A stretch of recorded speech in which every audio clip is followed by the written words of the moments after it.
नमस्कार। आज हम आपको बताना चाहते हैं एक समान बाह्य विद्युत क्षेत्र में रखे विद्युत ध्रुव पर लगने वाला बल युग्म का आघूर्ण। तो किसी द्विध्रुव को एक समान विद्युत क्षेत्र में रखते हैं तो उस पर एक बल युग्म काम करने लगता है, जिसे प्रत्यानयन बल युग्म कहते हैं। और अब देखो, इसमें जो है तुम्हें दो विपरीत आवेश होते हैं। इसकी परिभाषा भी हम बता चुके हैं पहले कि अगर दो आवेश विपरीत आवेश हैं अर्थ दूरी पर रखे हैं तो उनमें से एक आवेश तथा उसके बीच के दूरी के गुणनफल को विद्युत ध्रुव कहते हैं। तो ये रखा हुआ है, एक समान विद्युत क्षेत्र में रखा हुआ है और ये जो है एक समान विद्युत क्षेत्र दर्शाया गया है जो समांतर विद्युत बल रेखाएं हैं। इसकी दिशा ये है, विद्युत क्षेत्र है और इस पर थीटा कोण पर जो है रखा हुआ है। इसका दोनों बलों के क्रिया रेखाओं के बीच की दूरी 2l sin थीटा है। अब इस पर हम एक मतलब कि सूत्र पाते हैं कि जो है तो बराबर होता है बल युग्म का आघूर्ण बराबर होता है बल युग्म का आघूर्ण बराबर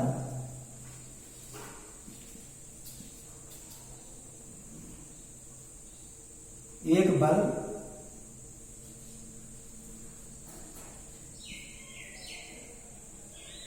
गुणे दोनों बलों की क्रिया रेखाओं के बीच की दूरी, दोनों बलों की क्रिया रेखाओं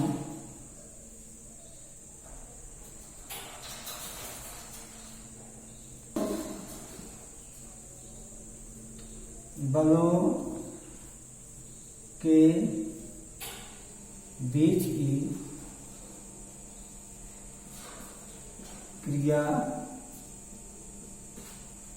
रेखा की बीच की दूरी यह है तुम्हारा। अब जो है एक बार इसमें से ले लीजिए, हम यह ले लेते हैं। चलो गुणे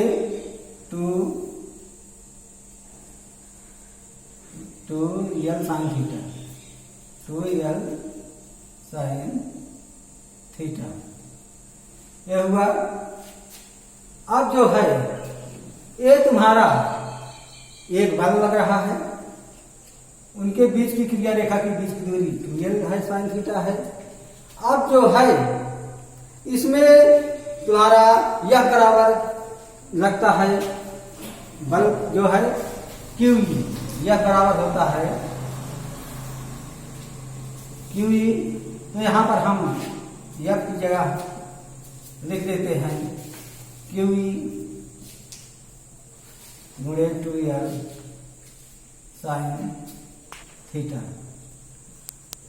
अब 2QL एक आसान पर कर लेते हैं, 2QL into E sin theta. अब 2PL बराबर क्या होता है, P बराबर बताए हैं 2QL। हम P की जगह इसको लिख देते हैं, तो 2QL की जगह PE sin थीटा।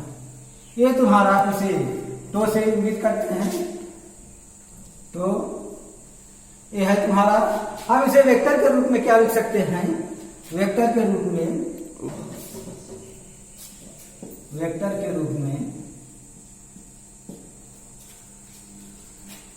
वेक्टर तो बराबर P vector cross E vector, ये तुम्हारा है।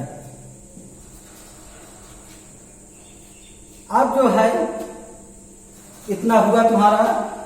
उसके बाद अब आगे देखो कि हम इसको तो मैक्सिमम कब होगा, विशेष स्थिति में आइए।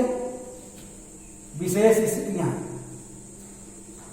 विशेष स्थिति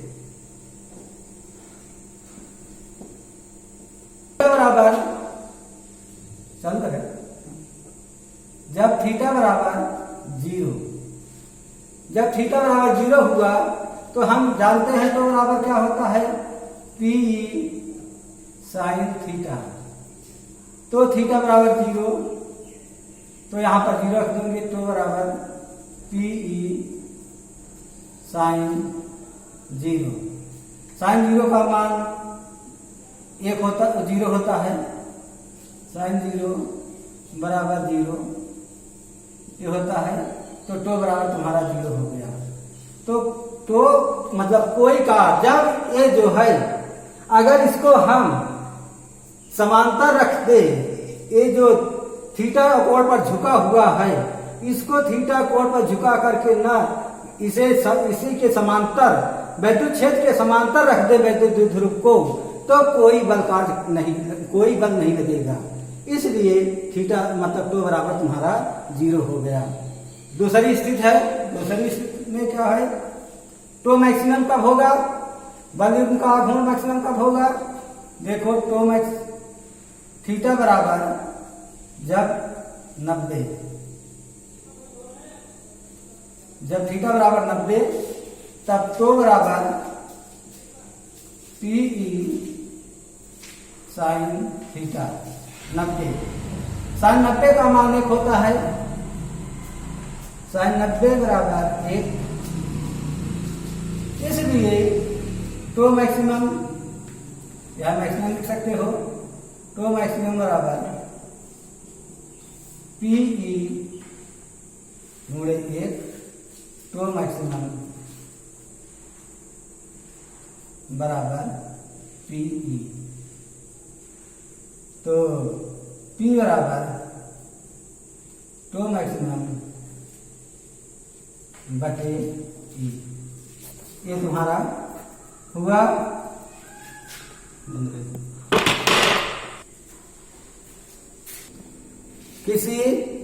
अब इसकी परिभाषा क्या होगी, इसे देखो, किसी वैद्युत द्विध्रुव का आघूर्ण, किसी वैद्युत द्विध्रुव का आघूर्ण जो कि वैद्युत द्विध्रुव को 1 न्यूटन प्रति कूलाम में 1 न्यूटन प्रति कूलाम में के एक किसी परिभाषा, किसी वैद्युत द्विध्रुव पर वैद्युत ध्रुव का आघूर्ण एक समान वैद्युत क्षेत्र में जिसका 1 न्यूटन प्रति कूलाम आवेश में रखा है, एक समान वैद्युत क्षेत्र में रखा है, उस पर लगने मतलब उस पर क्षेत्र की दिशा में लगने वाले बल के, क्षेत्र की दिशा में लगने वाले बल के बराबर होता है। अब आप लोग का दूसरा चैप्टर स्टार्ट कर दिए हैं, न्यूमेरिकल जो है बाद में बताएंगे, एनसीईआरटी पूरा फोल्डर बताएंगे न्यूमेरिकल में। अब देखो दूसरा है तुम्हारा वैद्युत फ्लक्स तथा गॉस का प्रमेय, उसमें क्षेत्रफल वेक्टर। हाँ, तो क्षेत्रफल वेक्टर, एक क्षेत्रफल वेक्टर तुम्हारा है तो किसे कहते हैं, जैसे हम कोई गुटका लेते हैं तो इसमें इसके परिमाण के एक इसका क्षेत्रफल है, इसका क्षेत्रफल है, तो अब इसकी दिशा इधर है, तुम्हारे सामने जो सामने पोर्शन दिखा रहा है उसकी दिशा है, इधर कर दिए तो कैसे हो गई, ऊपर हो गई, इधर कर दिए तो दूसरी साइड हो गई। इस तरह से जो है उसका क्षेत्रफल है, तो इसका परिमाण है। जो लंबवत हम रेखा खींचते हैं वेक्टर, उसकी दिशा होती है। तो अब जैसे हम खींच देते हैं, ए है, ए इसका क्षेत्रफल मान लो ए है। अब इसकी जो लंबवत इसके खींच देते हैं वेक्टर, इसकी दिशा है, इसे हम वेक्टर के रूप में खींच देते हैं। इसका परिमाण मान लो कि इसका परिमाण ए है, तो अब इसकी दिशा तुम्हारी क्या है, ऊपर की ओर है। जैसे इसे हम बताए कि अगर इसे हम इस तरह रख देंगे तो इसकी दिशा ऊपर हो जाएगी, तो ए से वेक्टर खींचा जाता है। तो हम इसका परिमाण और क्षेत्रफल वेक्टर है, तो इसका परिमाण ही, वेक्टर ए का परिमाण ही क्षेत्रफल का परिमाण होगा। तो अब है तुम्हारा ए बराबर, वेक्टर ए बराबर हम लिख सकते हैं n कैप मतलब ए। तो ए जो है तुम्हारा क्या है कि ये परिमाण है, ए अदिश है। तो जो है इस तरह से ए तुम्हारा क्षेत्रफल हुआ वेक्टर के रूप में, यही तुम्हारा क्षेत्रफल वेक्टर हुआ।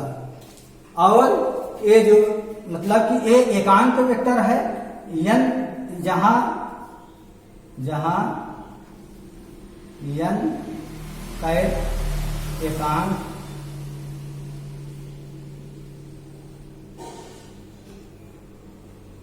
एकांक वेक्टर